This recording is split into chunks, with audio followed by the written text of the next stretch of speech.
Yeah, this is air bearing test rig. So here we conduct some experiments on air bearing. So air bearing basically it is a bearing that literally consists of a layer of atmospheric air, and it's basically these are used where the gap between the moving surfaces is small and the differential velocity is high enough to allow the air viscosity to build up enough pressure to keep the moving surfaces separated. So it's a kind of levitation. So this is the air bearing we are talking about. It has 20 holes. So 20 circular ducts are connected to it. So when the motor is started, the air bearing, which is supported by this string attached with a spring, so the type of load is spring loaded, and when the motor is on, it starts the shaft. And once shaft is moved, then the air bearing and the shaft, between that gap, the atmospheric air comes in, and this gets circulated through the ducts.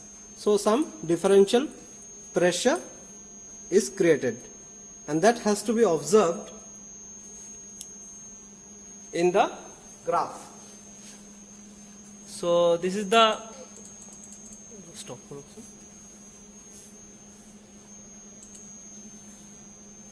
This is the software. So we have to put some file name.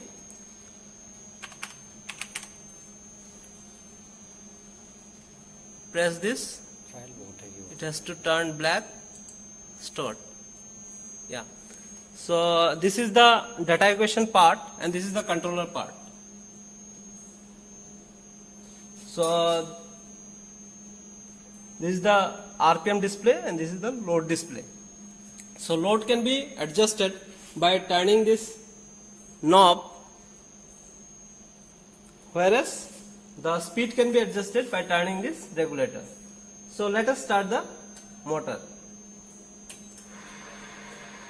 Now the load is showing 4 Newton and RPM is showing 840. So now the machine is running at a RPM of 840, and the graph. So some fluctuations are going on. So this is basically, it shows the pressure at 20 different points. So these are the 20 ducts at which the differential pressure would be different due to different angular orientations.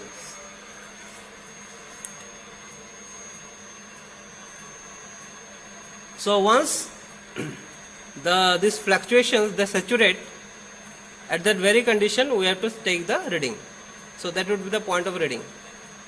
In that case, we can take a screenshot of this saturated graph. So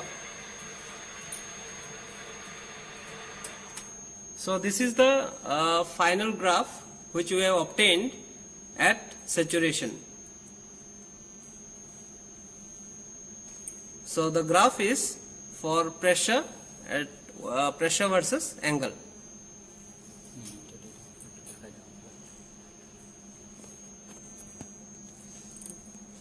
So this is this graph we have obtained for a particular set of RPM and load.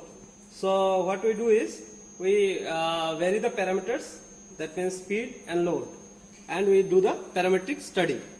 For example, in one case we can change the load at a constant speed RPM, and in another case we can change the speed at constant load. So this way we conduct the parametric studies for this experiment.